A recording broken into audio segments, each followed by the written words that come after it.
pusong laman.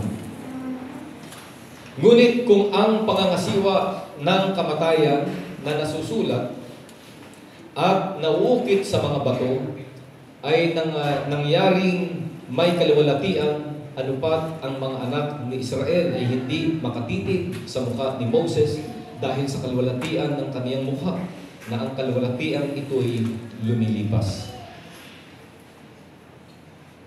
Hanggang 13. Paanong hindi lalong magkakaroon ng kaluwalhatian ang pangangasiwa ng Espiritu? Sapagkat kung ang pangangasiwa ng kahatulan ay may kaluwalhatian, ay pagkuspangang higit na sagana sa kaluwalhatian ang pangasiwang ukol sa katuwiran.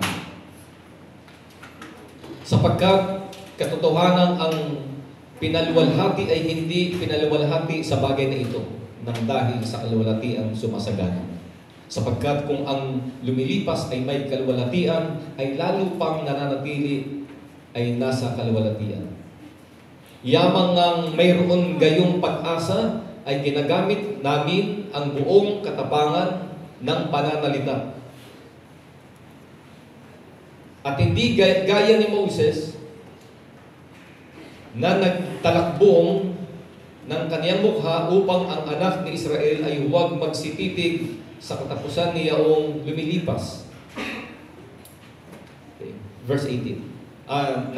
Verse 16 hanggang 18. Ngunit kailan magbalik sa Panginoon ay maaalis ang talambong. Gayon ang Panginoon ay siyang Espiritu, at kung saan naroon ang Espiritu ng Panginoon, doon ay may kalayaan. Last verse. Datapwat tayong lahat na walang talakbong ang mukha na tumitingin gaya ng sa isang salamin. Sa kaluwalhatian ng Panginoon ay nagbabago tayo sa gayon ding larawan mula sa kaluwalhatian hanggang sa kaluwalhatian na gaya ng mula sa Panginoon na Espiritu.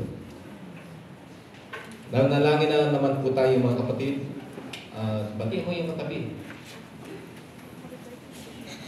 Salamat at hindi tayo magkamukha. Nakaupo na kayo. God bless you. Okay. Mamaya po, after ng ating service, alas 3 ng hapon, ay magsisimula po ang countdown ng Sunday service natin sa Palakpakin, mamaya alas 3. So yung mga elder po na available, atin po kayo mamaya alas 3 sa Palakpakin. Okay, so meron tayong dalawang Sunday service every last Sunday of the month sa Palakpakin, then every third Sunday of the month sa Santiago Dos. Okay. Lingid po sa inyong kaalaman, Sister Lisa, nandiyan ba yung theme natin for the whole year? Lingid po sa inyong kaalaman, meron po tayong sinusundang theme o tema every month. At itong buwan na ito, last Sunday of the month, ang theme po natin is about the light. Okay. About fire. A fresh fire. And then, last Sunday po ngayon, February ay Love in Action. Hindi sa salamuha tayo sa mundo, ano? Kasi February 14 is ano ba tawag dyan? Valentine's Day. Hindi tayo nagse-celebrate dyan mga kapatid. But since ang isip ng mga tao ay open sa usapin na ito, so ginamit na rin natin ang pagkakataong ito na maging theme natin sa February ang Love in Action. Then March, Pressing On. April is Living Sacrifice. Bakit pressing on ang March? March. Yeah. Okay. April, Living Sacrifice. Ito po yung buwan na sineselebrate ang Passover o ang kamatayan ng ating Panginoong Kristo. May, let your light shine. Then June, and ye shall receive receive power. Bakit June? Kasi nag-coincide ito dun sa Day of Pentecost. 50 days after ng kamatayan ng ating Panginoon. August, endure as a soldier of Christ. Bakit tungkol sa endurance ang August? Kasi ito po yung kasabihan natin na ina-Agosto. Ito yung buwan na kung saan maraming mga mga bagyo na dumarating. Then September, sounding the alarm. Sa Jewish feast, ito po yung Feast of Trumpet. October ay Atoning Power. Then again, sa Jewish feast, ito po yung Day of Atonement. Then November is Reflections. Ang December ay Complete in Him. Okay? So ito yung buwan na kung saan ay nakakompleto yung cycle of the year. Okay? Pero dito tayo sa January, fresh fire. Kaya kung mapapansin ninyo, ang ating pong mga mensahe itong buwan ng January ay pumapatungkol sa ilaw, fire. Okay? Na kinakailangan tayo po ay magliwanag, kinakailangan tayo ay maging mainit, kinakailangan tayo po ay mag-radiate. Yung ating pong liwanag, yung biyaya na tinanggap natin mula sa Panginoon na kinakailangan makita at madama rin ng mga tao sa paligid po natin. Kaya yung talatang binasa po natin, ang sabi ni Paul, we are a living epistle. Tayo daw ay mga buhay na sulat. So nababasa tayo ng tao. Magsalita ka man o hindi, kilos mo pa lamang, binabasa na ng tao. Binibigyan na ng meaning yung ating mga kilos. Lalo pat pag nagsalita po tayo. Okay? Now, non-believer, kung tayo ay hindi mananampalataya, we walk according to the course of this world. Okay? Hindi na para tulungan pa tayo kung paano basahin, ano ba yung buhay ng hindi mananampalataya. Malinaw sa atin yan. Okay? Hindi mo na kailangan lahat yan, mga kapatid. Yan po yung image natin. Yan yung nilalakaran natin. Pero, God took us out of darkness and brought us into His marvelous light. Nilagay tayo sa Kanyang liwanag. Okay? Ngayon, yung buhay natin ngayon bilang mananampalataya, open book po yan dapat. Buhay na sulat, bukas na aklat, na dapat ay nakikita at nababasa ng tao. Okay? Kasi, diyan lamang nagkakaroon ng distinction. Ano yung dilim sa liwanag? Ano yung anak ng Diyos sa hindi niya anak? Okay? Hindi kasi pwedeng lumakad tayo doon sa dati pa rin nating nilalakaran kung ikaw ay isa ng Kristiyano. Okay? Kasi ang tao na nakakita sa atin, kinakailangan makita nila yung pagkakaiba. Makita nila yung anong meron sa mananampalataya at hindi mananampalataya. Anong meron sa liwanag at sa kadiliman. There should be a clear distinction. Merong pagkakaiba yan. Kaya nga, light hath no fellowship with darkness. So tayo ay mga buhay na sulat, binabasa ng mga tao, dapat tayong magliwanag, makita ang ating mga good work, makita yung result ng salvation, ano ang idinulot, ano ang resulta ng kaligtasan, ano ang idinulot ng pananampalataya kay Kristo, yung mga lumapit nakipag-isa kay Kristo, ano ba ang nangyari? At ang malinaw na ebidensya ng isang tao ay lumalakad sa liwanag ay ano? What is the concrete evidence ng isang tao ay na kay Kristo na lumalakad sa liwanag? Merong, lagi ko sinasabi ito, merong pagbabago. If any man be in Christ, he is a new creation. Bago na siyang nilikha, bago na siyang nilalang, bagong tao na siya. All things, lumipas na, at pawang naging bago ang lahat. So merong bagong buhay kay Kristo. Na dapat yung bagong buhay na yun ay nakikita. Dapat open book. Okay.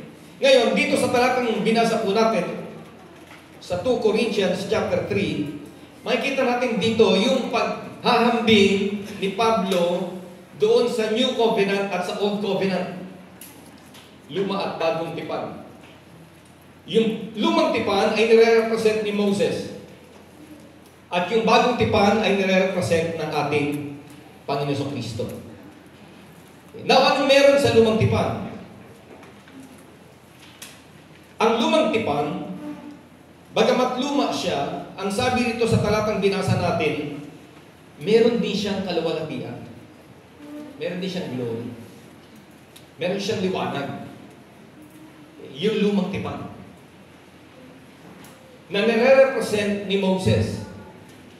Na nung time daw na yon na ibinigay ng Panginoon ang kanyang tipan, ang kanyang kautusan sa bayan ni Israel sa pamagitan ni Moses, nung si Moses ay bumaba doon sa bundok, nagliliwanag yung mukha ni Moses. Kaya nung sabi ng kanyang mga kapatid, magtakip siya ng kanyang mukha. Kasi nasisilaw sila doon sa liwanag ng kanyang mukha. So yung Old Covenant, meron siyang glory, meron din siyang kaluwalhatian. Pero ano sabi ng Bible? Sa binasa po natin, bagamat meron siyang glory, yung glory niya ay nag-fade. Okay? Bakit kinakailangan mag-fade? Para magbigay daan doon sa bago. Kaya nga tinawag na luma eh. Kasi wala na eh. Nag-fade siya. Okay? Meron bang bagay sa mundong ito na hindi kumukupas? Kaya huwag kayo maniwala sa sinasabi na ganyan ka pa rin, hindi ka kumukupas, binubuo ka lang. Niloko lang tayo. Ilan na bumati sa amin eh, Pastor, tagal tayo hindi nakita, ganun ka pa rin Kayo naman, kumukupas po tayo. Sabi nung isang ka-batch namin, doon sa isang kasamahan namin, si Sister ganito, nung umalis kami sa PEC, ang itsura niya mukhang 55, ngayon ay 55 pa rin siya. Ang itsura niya, wala nang ganun. Kumukupas po tayo. Gamit, kumukupas. Kahit gaano pa kamahal yung damit na binili mo, sapatos, kahit gaano pa kaganda yan, kamahal yan, kukupas yan. At ang lumang tipan ay ganun din. Kaya nga luma na yan eh. Pag binasa niyo yung aklat ng Hebreo, yung old ay unti-unti nang kumupas. Upang ipakita ang kaluwalhatian ng bago. At ano yung bagong tipan na yun? Yung bagong tipan na yun ay walang iba kundi ang ating Panginoon Kristo. Yung kanyang dugo, yung kanyang buhay na inialay, na nagpawalang bisa sa lumang tipan at pinaging matibay ang isang bagong tipan. At ang maganda sa bagong tipan, mga kapatid, hindi po ito kumukupas. Mula nung ito ay i-institute ng ating Panginoon, mula nung ito ay dinala rito sa mundong ito, yung bagong tipan na yan ay hindi po nagbago ang kanyang kaluwalhatian. Yung daan patungo sa langit, hindi ka maliligaw kasi hanggang ngayon malinaw po yan. Sino nang yung mga nakatira sa bukid, di ba? Nyogan. Di ba, may pathway na tinatawag. Anong tawag nyo dyan? Yung daang tao. Paano mo nasabing daang tao yan? Di ba? Pinabasag. Yung dinadaanan niya, nalilinis. Kaya, hindi ka maliligaw. Ilang beses na yan na may pinuntahan kami rito, sundan nyo lang yung daang tao. Hindi ka maliligaw eh. Pagdating mo doon sa dulo, kakanan lang po kayo. Makikita mo sa dulo, nagsasama. O kakanan ka lang, hindi ka maliligaw. Pero pag matagal na hindi yan nadaanan, ano nangyayari? Sumisibol yung damo. Naligaw kami. Bakit? Sabi, sundan lang daw yung tao. Pagdating nyo sa dulo, nasaan yung daan? Nag-fade na kasi may mga damo na. Ay hindi mo na alam kung saan ka pupunta. Pero ang daan patungo sa kaharian ng Diyos, ang daan patungo sa langit, mula nang ito'y ipinakita ng ating Panginoong Kristo, mula noon hanggang ngayon, hindi nagpe-fade yung way. Hindi ka maliligaw. Yung glory niya ay the same. Yung efficacy ng dugo na nag-aalis ng kasalanan ng tao. Mula nung ito ay ibinigay ng ating Panginoong Kristo, yung bisa ng kanyang dugo na nag-aalis ng kasalanan, nagpapatawad ng kasalanan, hanggang ngayon ay nag-aalis pa rin ng kasalanan ng tao. Yung atonement, yung cleansing power ng dugo ng ating Panginoon, hindi po nagpe-fade. Yung biyaya na nakapaloob dun sa kanyang kamatayan, yung grace, mula noon hanggang ngayon ay patuloy na nanagana. Na ang sabi pa nga ng Romans, mga kapatid, kahit lumaganap pa ang kasamaan sa Romans chapter 6, sa paglaganap ng kasamaan ay lumalaganap din ang biyaya ng Panginoon. So yung Old Covenant ay lumipas, yung Old Covenant ay nag-dim, nag-fade away, at yung bagong tipan ay higit na dakila, higit na maluwalhati.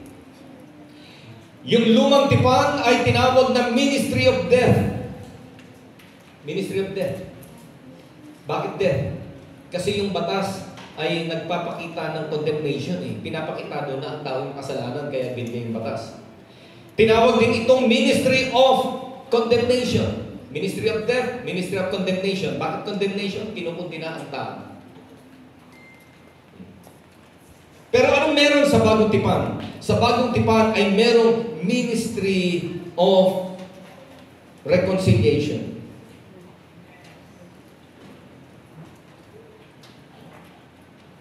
Ang sabi rito,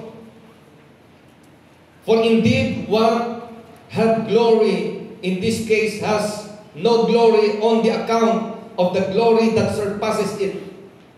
Tapos ang sabi sa verse 11, for if that which fades away was with glory, how much more that which remains is in glory. Yung nananatili na may kaluwalhatian ngayon, which is the grace of God, yung biyaya ng Panginoong Kristo, nananatili yung kanyang kaluwalhatian.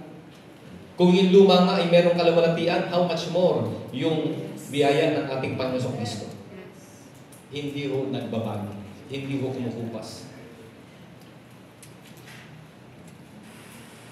And if the old was with glory represented by Moses, how much more is the glory brought by Christ? Now, ano ba yung glory? Anong glory meron dito sa New Covenant? Anong glory meron? Bakit inilihambing ito sa pag sinabi kasing glory, mataas, di ba? Maluwalhati. Okay? Ito ay inihambing din sa liwanag. Bukod sa maluwalhati, bukod sa nakataas siya, mas matingkad, mas mataas, mas maliwanag po siya. Now, ano meron dito? Paano nagra-radiate ito? Sa anong paraan ito higit na mas maluwalhati at mas maliwanag? In what sense? Tingnan ninyo, obserbahan ninyo, lumang tipan. Sa lumang tipan, meron tayong tinatawag na priesthood. At yung priesthood na yan, kinukuha lamang sa isang lahi ng mga Levita. Sa lumang tipan, merong mga seremonya, merong mga ordinances na kinakailangan gawin nila. May mga batas, at ang total niyan ay nasa 600 plus, kung di ako nagkakamali pa, 630 specific laws. Summarized into 10, yung 10 utos. Pero pag binilang mo lahat yan, sa lumang tipan, nasa 600 plus yan. 630 o 690. Okay. Sino sa tao sa lumang tipan ang nakakomply doon sa 600 plus na yan?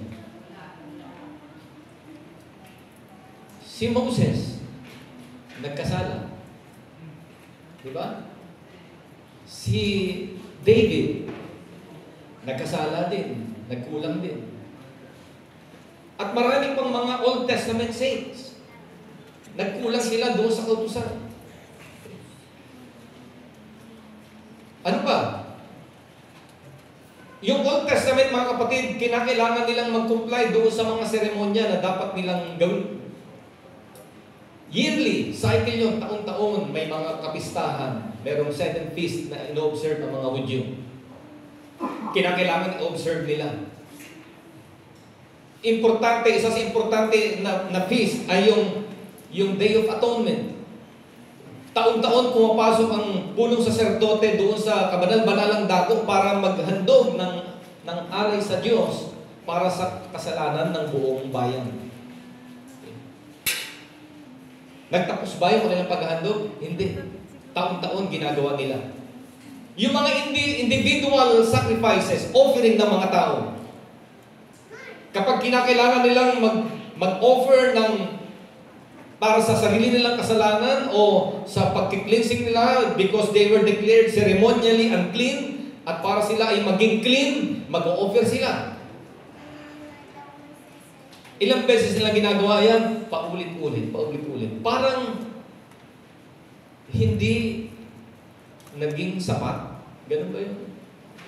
Kasi kung sapat yun, mga kapatid, hindi kinakailangan ulit-ulitin eh. Pero bakit paulit-ulit?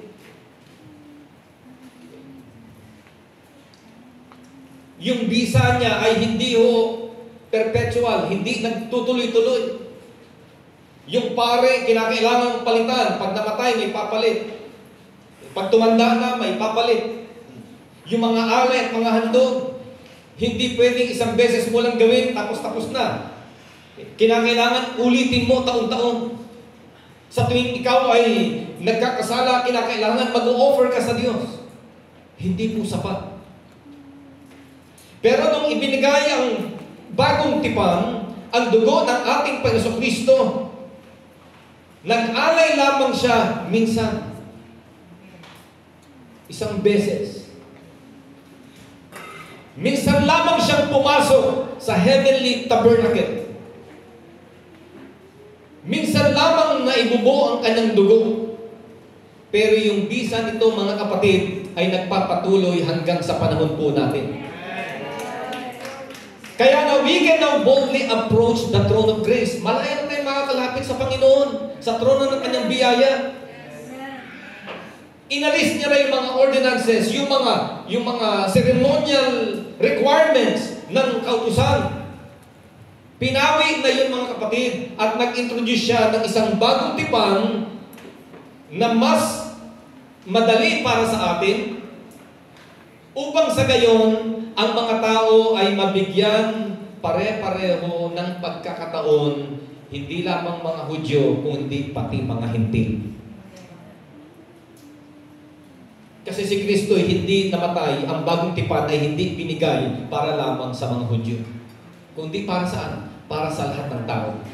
Kaya kung titignan natin yung bigat, higit na mas mataas, higit na mas maluwalhati, mas matingkad, mas maliwanag ang isang bagong tipan dahil hindi lamang ito sa bayan ng Diyos, kundi sa buong sanlibutan. At isa tayo sa nakinabang.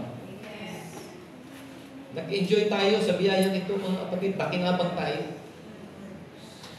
Ngayon, paano ito na-spread? Paano ito na-ipakalat?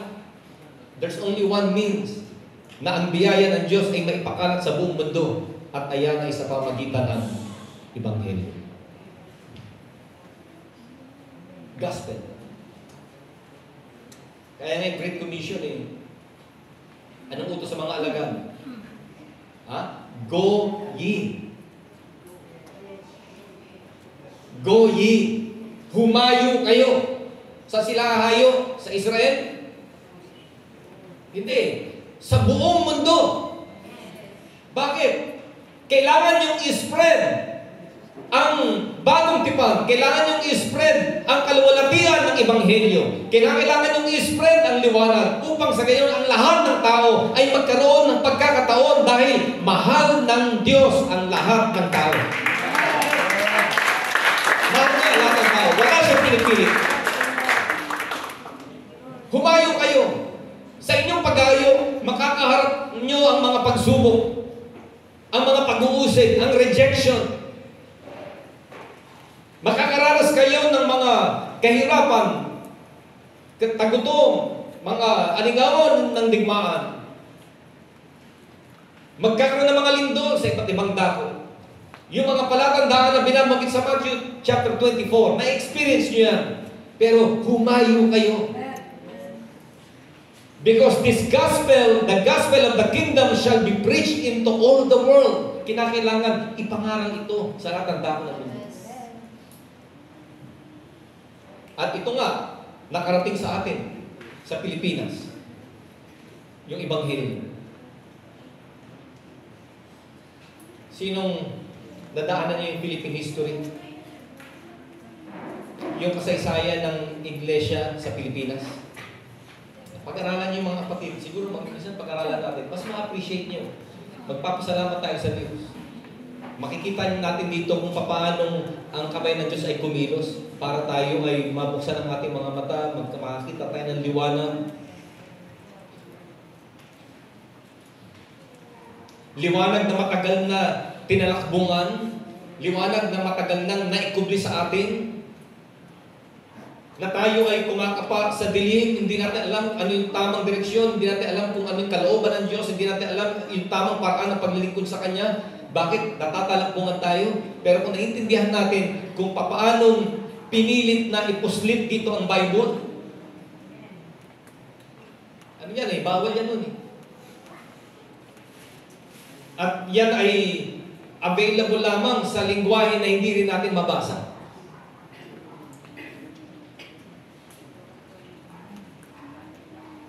Nakasulat niya sa Latin. Yung iba minimemorize, hindi naman niya alam anong ibig sabihin. May tinuturo sa atin, dasalin mo daw ito sa Latin at mas powerful yan. Ilalayo ka sa kasamaan.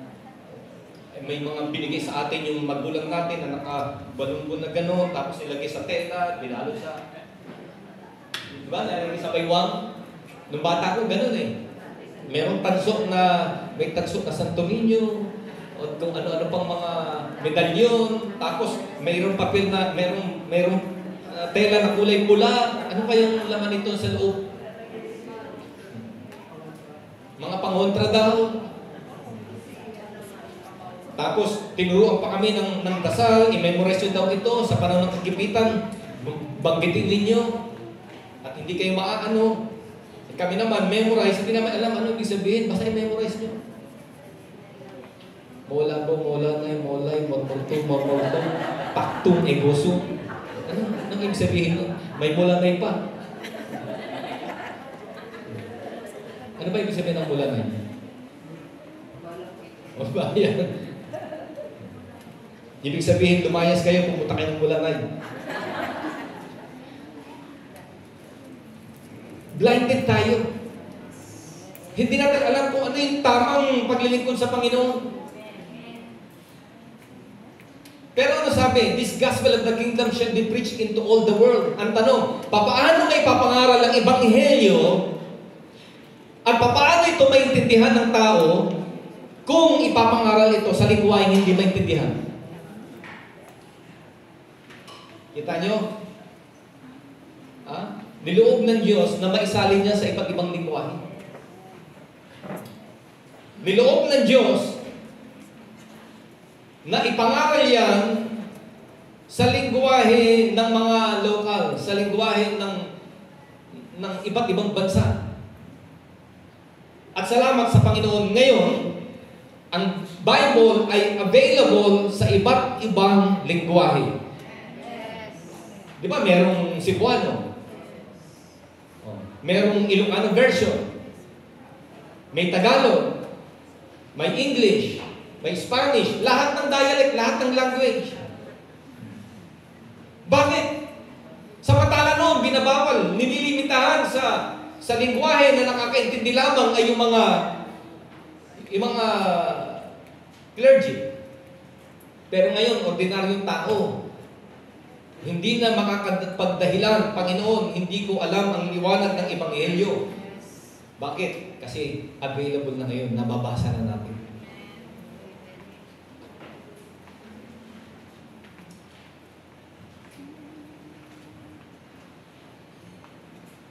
Bakit kinakailangan maintindihan at marinig ng taong ebanghelyo? Kasi ang ebanghelyo ang kapangyarihan ng Diyos sa pagliligtas. Ang ebanghelyo ay tumutukoy sa gawa ng ating Panginoon Kristo. Read 1 Corinthians chapter 15, verse 1 to 3. Nakalagay doon, ligtas kayo sa pamagitan ng ano? Ng ebanghelyo. Ano ba yung ebanghelyo? Ang ebanghelyo is the death, the burial, and the resurrection of Jesus Christ.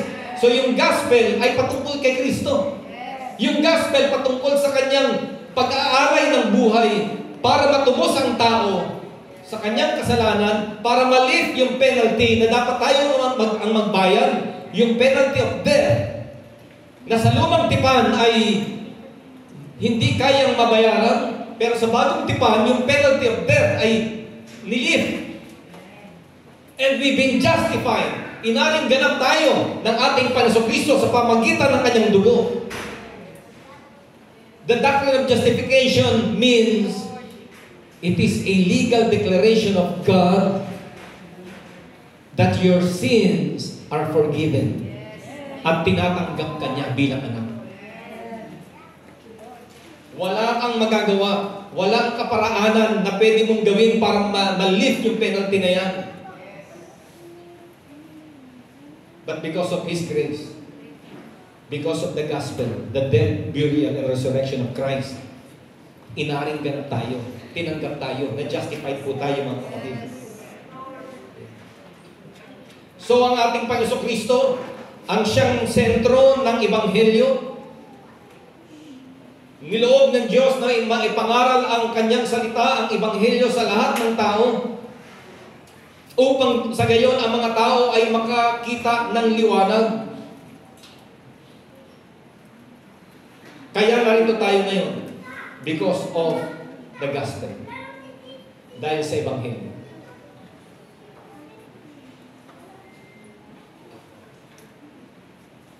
Ang liwanag ng ebanghelyo, mga kapatid,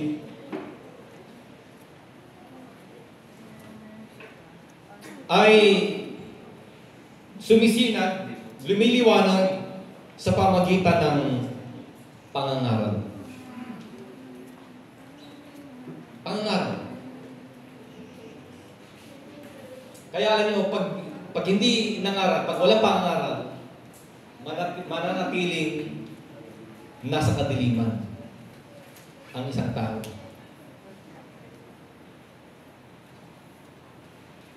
Sino rito naligtas na wala ng pahayag sa inyo? Wala ng pahayag? Hindi pwede yun. Hindi pwede mangyari yun. Maaaring sinasabi mong pumunta ka sa isang simbahan. Walang nag-invite sa'yo. Pero may nagpapahayag doon. Hindi pwedeng marinig mo yung ebanghelyo na walang channel. Nakuha ninyo? Kasi the power of God unto salvation is the gospel. Merong magtuturo sa iyo. Merong magpapahayag sa iyo. Kaya nga si Pablo, di ba, nagpakaon pa ang Panginoon ng magtuturo sa kanya. Si Cornelius, di ba, matuwid na tao, mabuti, mahabagin, nagbibigay ng alms, ng limos. Kinausap ng anghel, magandang ginagawa mo, nakarating yan sa Panginoon bilang isang alaala, pero magpakaon ka ng isang tao, ng isang lalaki na nagngangalang Simon. Bakit hindi anghel? Ba't hindi nila anghel ang nagsabi? Kasi ang pagpapadala ng ebanghelyo ay pinagkatiwala ng Diyos sa tao. Kaya merong tao na gagamitin sa'yo. Okay? Maaring pinsan mo, in my case, pinsan ko. Maaring magulang mo, o maaring asawa mo, o maaring, listen ha, maaring kaaway mo. O hindi mananampalataya. Paano mangyayari yun? Pwede ba mangyayari yun? Hindi mananampalataya ang gamitin ng Diyos?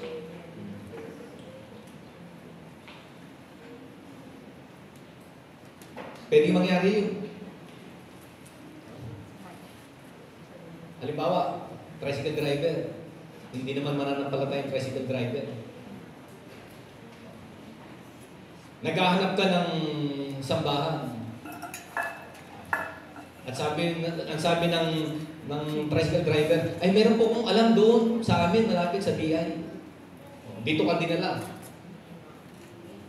Hindi naman mananampalataya yun. Maaaring kaaway mo. Paano yung mangyayari pa to? Dahil inaway ka, sumama loob mo. At sa sama ng loob mo, naghanap ka ng matatakbuhan. Eh dito ka napadpad. Alam nyo, ang Panginoon gumagawa sa iba't ibang paraan na hindi natin maintindihan. Ang importante kasi sa Diyos, makarating sa iyo ang Ebanghelyo. Yung liwanag na yun. Ngayon, nakarating na ba sa atin? Kaya nga nandito eh. Narinig mo ang Ebanghelyo eh. Pero ito tandaan po natin. Nakarating sa iyo ang Ebanghelyo, now what? Nakarating sa iyo ang liwanag ng Panginoon, sabihin mo nang nag-respond ka, sabihin mo nang nanampalataya ka, tinanggap mo, ngayon ano na? Yung liwanag na yun, kinakailangan huwag mong lagyan ng tabi. Huwag mong tatalakbungan. Bakit? If our gospel be hid, it is hid to them that are lost. May mga mananampalataya, may mga Kristiyano kasi nahihiya na sila'y Kristiyano na.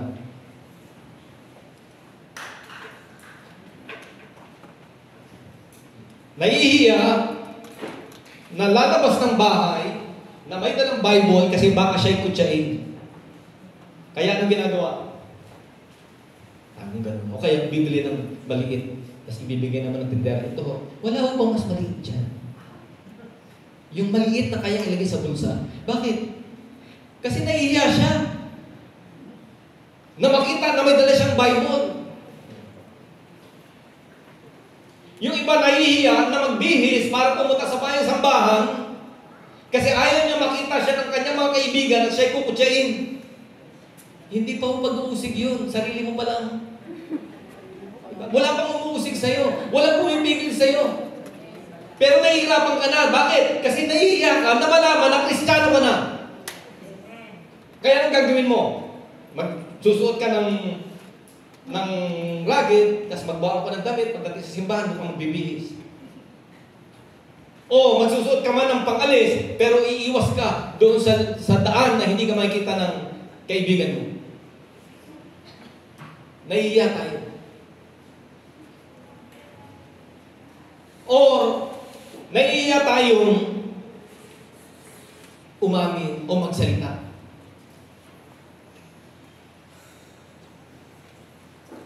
Or maaaring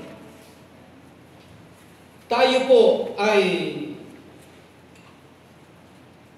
hindi umiiwas at patuloy tayong nakikisalamuha sa ating mga kaibigan kasi baka magtanong sila, bakit hindi ka na nakikisama?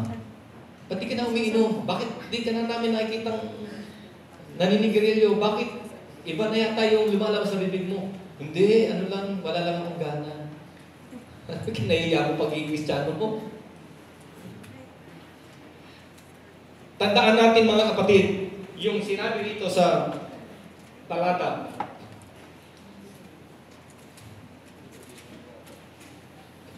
Balikan natin. Maganda sa English eh. Sa verse 16, but whenever a man turns to the Lord, the veil is taken away. Oh. But whensoever it shall turn to the Lord, sino yung nag-turn sa Panginoon? Yung tayo na makasalanan. Whensoever it shall turn to the Lord, the veil is taken away. Inaalis ng Panginoon yung balakid, inaalis ng Panginoon yung tabing. Bakit? Ano ba gusto niya? Magliwanag po tayo. We are a living epistle, read and known of all men. Ang nais ng Panginoon, mabasa ka na ikaw ay bago ng nilalang. Ang nais ng Panginoon, makita ng mga tao ang iyong mabubuting gawa. Ang nais ng Panginoon, nagliliwanag tayo sa mundong madilim. Maging ehemplo tayo, maging halimbawa tayo, maging pag-asa tayo sa mga taong walang pag-asa. Dahil nakita nila sa atin yung pag-asa rin. Let your light so shine. Kasi kung hindi, mga kapatid, paano nangyari yun na tumanggap tayo sa Panginoon? Ang sabi rin, yung mga tumanggap kay Kristo, inaalis yung veil, inaalis yung talakbo. Pagtapos tayo naman, pilit nating binabalik, nagtatalakbong tayo dahil ikinahiya natin si Kristo. Nahihiya tayo.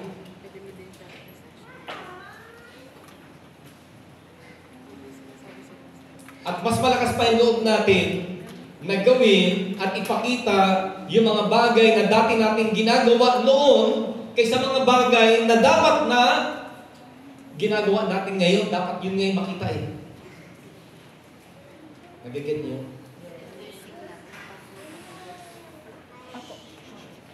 Let your light so shine. Kasi alam niyo, pag ganun ang ginawa natin, hindi ka pa nagsasalita. Hindi ka pa nagsasalita.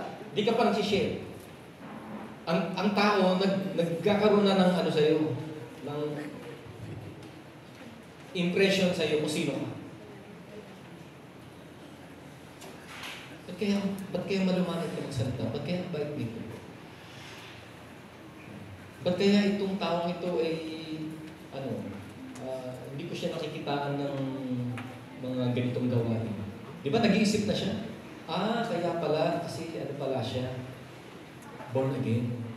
Kaya pala kasi doon pala siya dumadalong kay Pastor Bidos. Maganda kung ganun ang comment. Paano kung ang comment ay, kala ko ba?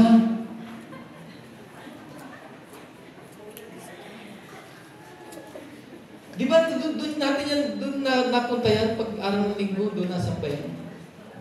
Kala ko ba? Pangit na comment yun.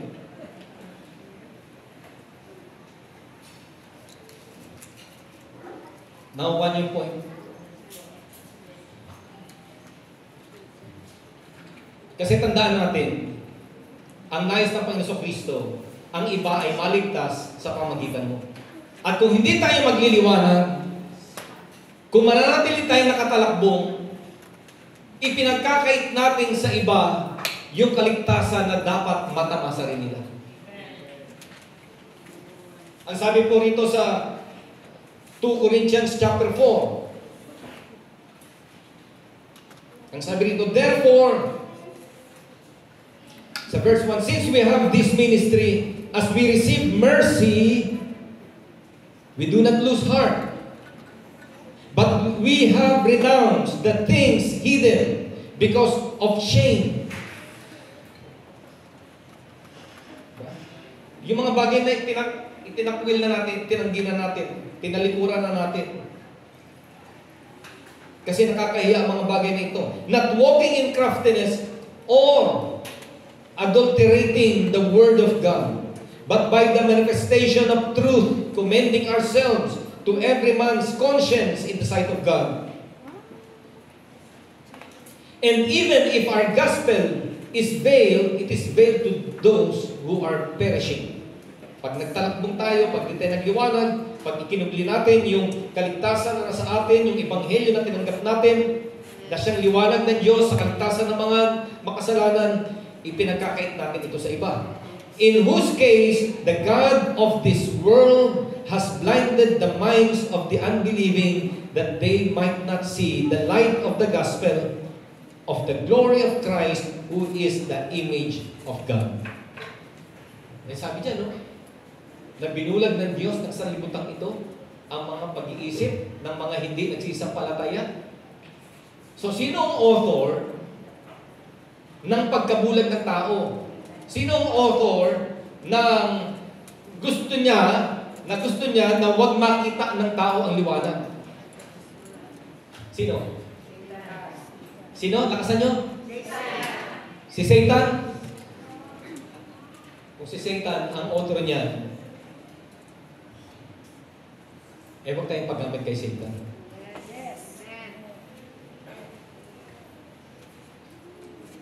Huwag tayo magpagamit kay Satan. Unaware tayo, baka hindi natin namamalayan na si Satanin ginagamit ang individual at pumapalakpak ang kanyang kamay dahil sa mga Kristiyanong hindi nagliliwanag. Dahil sa mga Kristiyanong hindi lumalakad sa bagong buhay. Dahil sa mga Kristiyanong ikinahihiya yung kanilang pagiging Kristiyano. Dahil sa mga Kristiyanong ayaw magpakilala na sila'y Kristiyano. Sinong author na ang nais niya huwag makita ng mga tao yung liwanag? Ang kaaway. At hindi tayo children of darkness. We are children of light. Anak tayo ng liwanag, mga kapatid. Na kailangan magliwanag ang ating buhay. Alam niyo yung ganitong mga preaching, kadalasan tahimik. Pero yung preaching na, God will prosper you. God will give you victory. You have a better future. God will give you the desires of your heart. Pag ganun yung mga preaching, amen! Yes, yes, yes. Pero pagdating na sa Christian living, pagdating na sa ano yung nararapat, pagdating na sa buhay natin na hindi umaayon sa salita ng Diyos, Pastor, kinukonte mo ako. Pastor, ginajudge mo ako.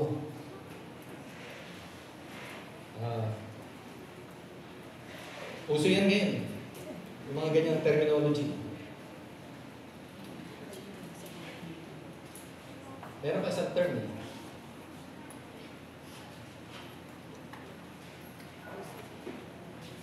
You're betraying me.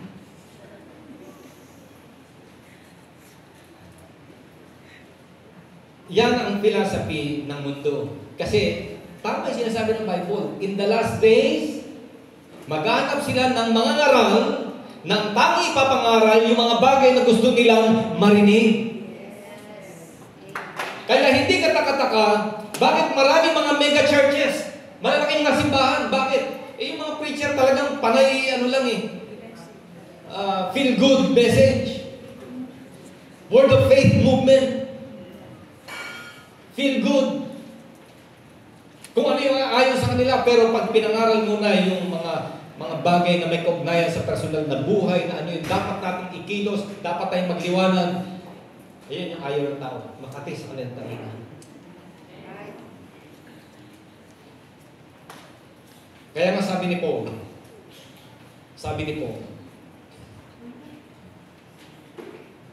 sabi niya rito,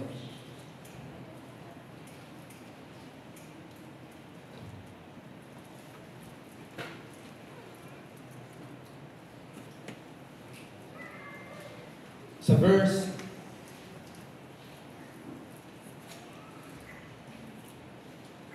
chapter 3, 2 Corinthians chapter 3, the same book. Sa verse 4, and such confidence we have through Christ toward God.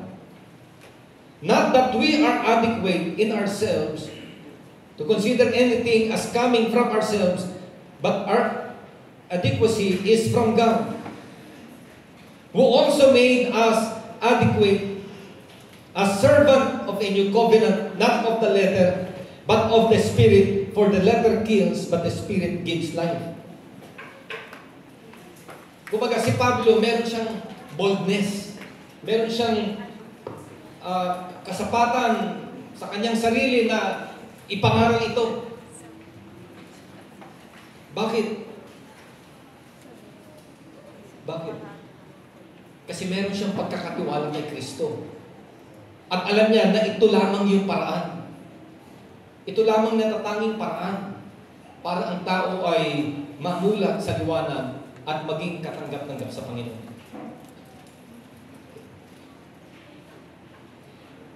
Nagsasalita po ako sa loob ng church. Sa labas, wala tayong magagawa dyan. God will judge. Pero sa loob ng church, kinakailangan tayong gisingin. Kailangan tayong ugalinin. Bakit? Judgment will begin where? Hindi sa labas. Dito sa loob. At yung boldness, mga kapatid, depende kasi yan, yung boldness, depende sa level ng relationship. Diba? Kami, mga anak namin, pag mag-usap kami, Sister Lisa, very bold. Bakit? Yung level ng relationship namin, hindi naman kagaya sa inyo, di ba? Ganyan naman kayo sa family ninyo. Kaya pag magsalita kami, walang ano yan, walang filter. Pag sinabi ko kay Kyle, mag-ayos ka. Pag nagsalita kami kay Dea, ganun din. Wala ka sa ayos. Kasi yung level ng relationship namin, hindi kailangan ng hindi kailangan na mag-iisip ako, ano may sasabihin ko kay Kay nung baka ma-offend siya. Paano ko kayo sasabihin kay Bea, baka maglanggam siya. Wala na ganun. Kasi mataas yung level ng relationship namin. At yung boldness na yun, mga kapatid, hindi naman ibig sabihin galit ka o, di ba? Sometimes, yung boldness ay pagpapakita ng iyong concern at ng iyong pagmamahal. Ganyan din sa iglesia, mga kapatid. Maraming nagsasabing, ang bait ko daw. Kala nila. Nasanay kayo sa akin na malumanay siguro. Ewan ko, anong tingin nyo sa akin? Nasanay kayo na mabait. Nasanay kayo siguro na wala lang, mapagpasensya. Kaya pag nagsalita na tayo, nangaral na tayo ng medyo bold, si Pastor, nagbago na. Bakit? Ba't ganun naman salita, Pastor? Bakit? Ang pagsasalitang ito, mga kapatid, ay kinakailangan gawin ng may boldness. Bakit? Because of love. We care for you. Nagkamalasakit tayo sa isa't isa, mga kapatid. Ang ayaw natin na may mapahamak. Ang gusto natin lahat tayo ay magliwanag. Gusto natin lahat tayo ay maligtas. Ang gusto natin, mga kapatid, magtamasa tayo ng buhay na walang hanggan. Ito yung panahon na hindi na tayo kinakailangan pang babyhin. Ito yung panahon na hindi na tayo kinakailangan pang haplus-haplusin at utu-utuin. Mga kapatid, we need to grow. Kinakailangan magliwanag tayo. Kinakailangan tayo ay mabasa ng mga tao na tayo ay totoong anak ni Kristo. Because we are living in the last days. We are in the last days. Nasa huling araw tayo. Kung gaano kalapit sa pagbabalik ni Kristo, hindi natin alam. Kaya nga sa theology class natin, pinipresent lang natin yung post, mid, tsaka post-trip. Presentation ng views lang yan. Pero, anong advantage meron kung sabihin mong tama ang post, tama ang pre, anong advantage meron kung sa pagbabalik ni Kristo, hindi ka na makasama? Hindi ka makasama. Sino ba ang kukunin ni Kristo? Sino ang kukunin ni Kristo? Yung children of the day. Children of the day. Ano ibig sabihin ng children of the day? We are not in darkness, we're living in light. Yung children of the day, ito yung mga tao na nagliwanag, tinubos ng dugo ni Kristo. Ito yung mga taong lumalakad sa salita ng Panginoon. Ito yung mga taong sumusunod sa kanyang kalooban. Ito yung mga taong nagtiis hanggang sa wakas. Na sa pagdating ng Panginoon, sila ay nasumpungang tapat na naglilingkod sa Diyos. So what is our greatest challenge today bilang iglesia, bilang mananampalataya? What is our greatest challenge? Our greatest challenge na tayong lahat ay magliwanag sa mundong madilim. Tandaan natin, this gospel of the kingdom shall be preached into all the world. Ang ebanghelyo ay papangaral sa buong sanlibutan. At pagkatapos nito ay paghuhukom. Kung ikaw ay nakay Kristo, at sinabi ng Bible, ang nakay Kristo ay tinanggal ang tabi. Meron kang pananagutan na ang ebanghelyo ay kinakailangang dumaloy sa iyo. Number 1, dumaloy sa iyo sa pamagitan ng bagong buhay na nakikita ng tao sa iyo. Number 2, dumaloy sa iyo sa pamagitan ng pagbabahagi mo ng ebanghelyo sa iba. Share mo yung gospel. Yayain mo ang kaibigan mo. Sabihin mo sa kanila na naliligaw ng landas, ito yung daan. Ito yung katotohanan. Kung merong mang drugs, kung kinakailangan bilhin mo, ibahagi mo sa iba. Kung merong magtanong sa iyo patungkol sa reliyon, magsalita ka, mag-share ka. Huwag kang manahimik. Kung kinakailangan makita nila na sumasamba ka, ipakita mo. Kung kinakailangan makita nila na may dala kang Biblia, magdala ka ng Biblia. Pastor, may cellphone naman ako. Hindi dito po yung Bible ko. No, magdala ka pa rin ng libro. Kasi ano sabi ng Bible? Mapalad yung bumabasa. Saan? Sa libro. Hindi po sa cellphone. Libro. Bring your Bible. Bumili ka ng sarili mong Biblia. Mag-invest ka. Kasi yung Biblia na yan, liwanag yan sa buhay po natin. Maging reference siya na wala siyang kaagaw. Diba? Hindi na nga natin nababasa. Naisasatabi na nga natin itong Bible na ito. Tapos ito pang dadalhin natin na maraming kaagaw. Na ang numero ng kaagaw nito ay si Facebook. Pangalawang kaagaw nito sino? Si YouTube. Ano pa? Si Messenger. Ano pa? Si Shopee. Si TikTok. Diba, sabihin mo, ito, andito yung Bible ko. Wala, aagawin lang yan ang atensyon mo sa Bible. Kailangan meron ka talagang separate, exclusive na salita ng Diyos na pinangahawakan mo, pinabasa mo. Dahil ito ang liwanag natin sa buhay. Let your light so shine. Ang ebanghelyo, wag mong takbuhan. I-share mo sa iba. Ang buhay mo ay maging open book, mabasa ng mga tao, at makita nila na si Kristo ay nananahan sa iyo. Tayo lang ito ngayon.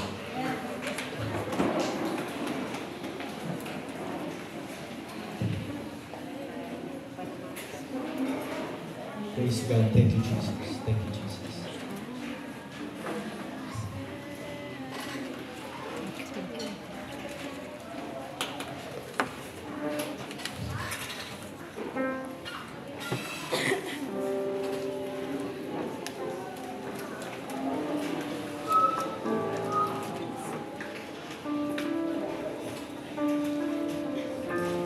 Habang hinahanda natin ang ating mga sarili, ang ating puso, isip, ating pong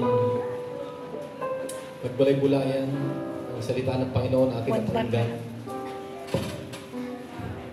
At magkaroon tayo ng desire Pag-pray natin, Panginoon, bigyan mo ako ng boldness, Panginoon, na wag kang ikahiya, na manindigan ako sa kung anong pananampalataya, manindigan ako sa paglilingkod, sa paglakad sa iyo. At gamitin mo ang aking bibig, gamitin mo ako, Panginoon, na maibahagi ka sa iba. Hindi ko hayaan ang kaaway ay magtagumpay dahil sa hindi ko paglakad sa iyong mga salita. O siya ay magtagumpay dahil ako'y nahihiya sa aking mga kaibigan. Thank you, Jesus. When I think of your goodness in my life, my soul rejoices to you, my Lord.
To kneel down and pray.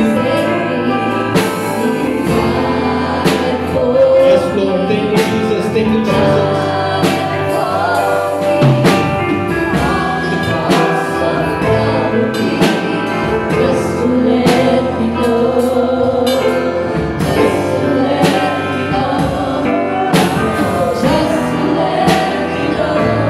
His love will be mine forever.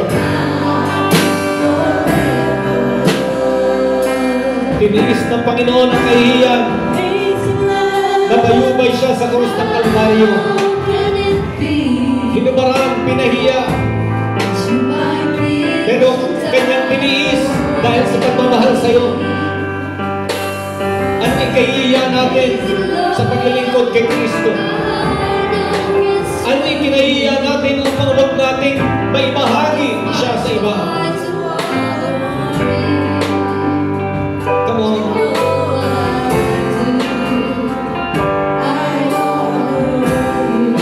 Honor Him. Honor Him.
Yes, Lord. Jesus, you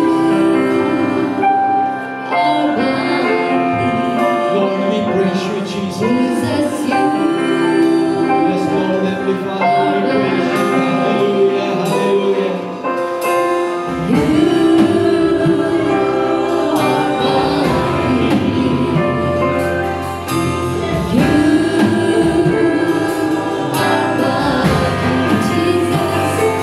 Jesus, you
the last time, let's sing this song.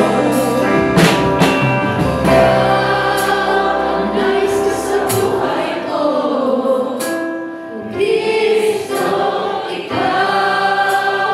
Nais ka sa buhay ko. Ang nais ko magsisilan mo, Jesus, ikaw. Ang nais ko sa buhay ko.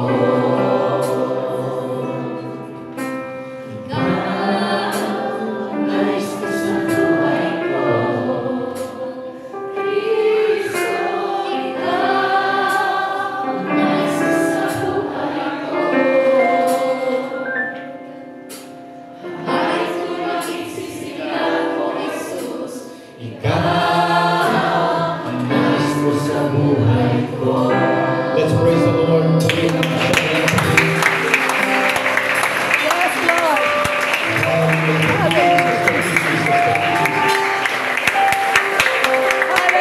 Lord. Let's praise Him.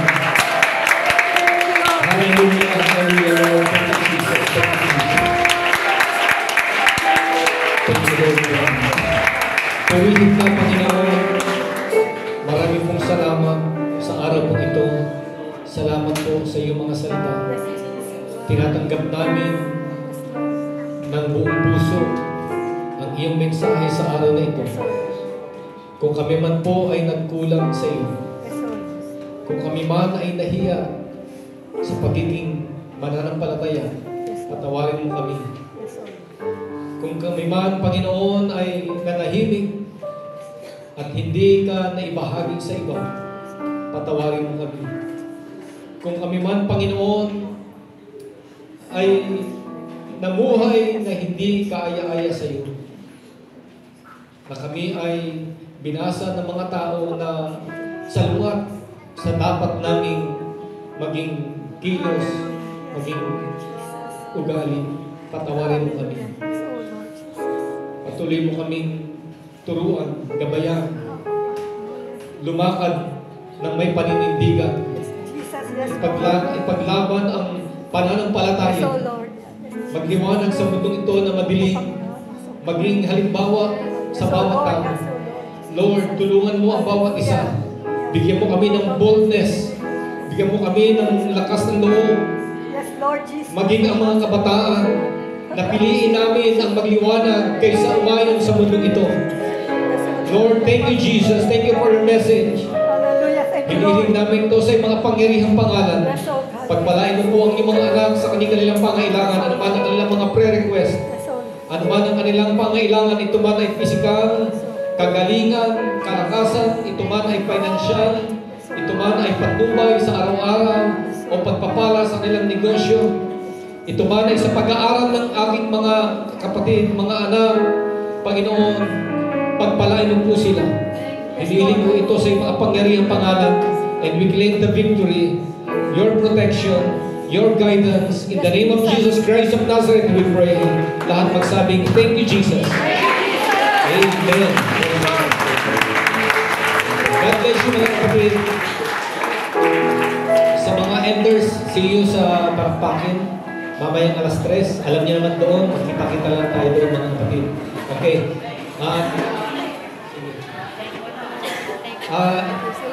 Ilang witness, mga elders, sumama tayo sa labas.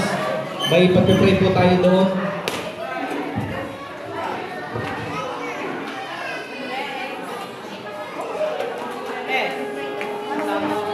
Sister Lisa at ilang mga elders, pumunta sa labas. Pagpipray natin sa sakyan sa iyo.